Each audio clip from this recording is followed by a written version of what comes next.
Today on Wednesday Wisdom, we're going to be going through 2 Timothy chapter 4 up to about verse 13.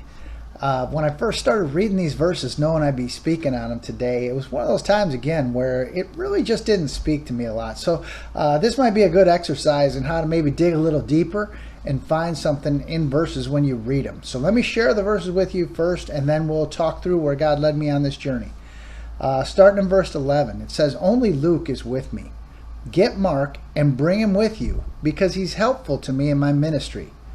I sent Tychicus to Ephesus. When you come, bring the cloak that I left with Carpus at Troas and my scrolls, especially the parchments."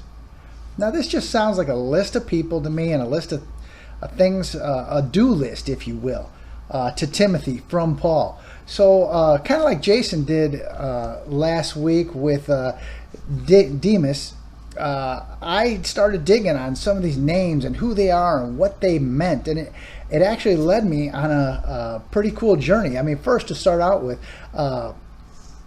Paul says that Luke is the only one that is with him, and doing a little research, Luke was by his side most of the time, and most scholars think that was because Luke was a doctor, and often he was caring for Paul and just watching over him as he's going on this journey. And certainly, by the time here we find him in prison, he would have had various ailments and things just from what he was being put through that he would certainly need to be cared for. But in regards to Luke, I wanted to come up with the question: who for you is always there? Who's that friend that's inseparable, that without them you really couldn't make it? I think that's who Luke was to Paul a lot of the times. And then we move into this Mark. Get Mark and bring him with you because he's helpful to me in my ministry. Well, that is really awesome because Mark is a reference to John Mark. If you remember in the book of Acts, I have it highlighted here in my notes, chapter 15, in around verse 36. It's when Paul and Barnabas separate because Barnabas wanted to bring John Mark with them on their missionary journey, and Paul had a real bad experience with John Mark and said, "No, I don't want him to come with at all."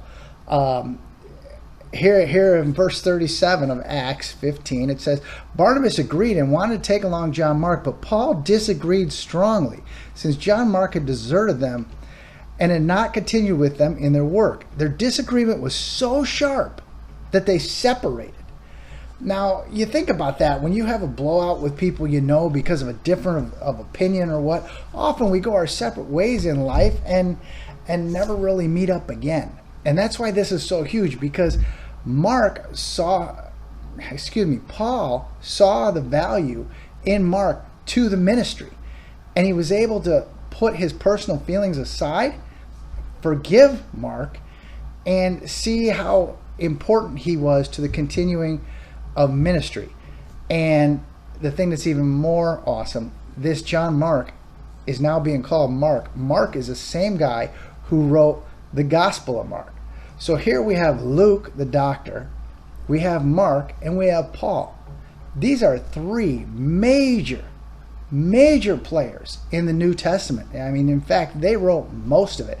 And I think it's pretty impressive that they're all going to be here together. And I think Paul is thinking strategically here. He knows the end is near, and he's just being practical and saying, what do I need to do to make sure that this mission, this ministry we're on, continues, that it keeps going, because he knows it's bigger than him. I mean, he's done a lot, and as we watch the life of Paul, I mean, he's kind of a go-getter type A guy. He's going to get it done, but he certainly sees his end is near as he's stuck here in prison, and he realizes that it's important to keep spreading the gospel to the ends of the earth, and it's bigger than him. Coming beyond that, this next guy we see, Tychicus, that he sent him to Ephesus. A lot of people believe that this Tychicus was carrying this letter that we're reading right now, that is 2 Timothy to Timothy, which I think is kind of cool, because it's one of those things where it's almost like we're touching that snapshot of history that, I mean, Paul didn't realize this was going to become part of our Bible, and it's just a letter he sent to Timothy. And now here we're reading about this, and I mean, it's this to me is where the Bible comes alive in the details, because this stuff all flows together so nicely. It just to me where it's real. You couldn't make this stuff up. And the last thing he mentions about the cloak and the parchments. Again, just being practical. Winter's coming. Paul's been in this prison for a while. He obviously got arrested or whatever, went really quickly, didn't have time to grab any warm clothes, so he needs to survive. And he's asking Timothy that when he comes to bring those things and the parchments, again, he knows he's got work to do. The end of his time is coming. He's got stuff to get written down, letters to write, things to do, so he wants that stuff with him, because right up until the end, Paul just keeps fighting. He just keeps working for God, loving for God. And I would say one thing in closing today, for me personally, the thing I've really taken away from 2 Timothy here is just the amazing faith that Paul had, and how he looked past himself so much. I think often in the Bible, it's easy to look at him and some of the things he says, like he's kind of full of himself or prideful or what, but man, he really isn't. He's just a man who loves God and wants to do anything he can for him and for his ministry while he's here on his time on earth. He just wants to finish strong, and I think that is something great we can all strive for, is just finish strong and keep pushing no matter what situation we're in.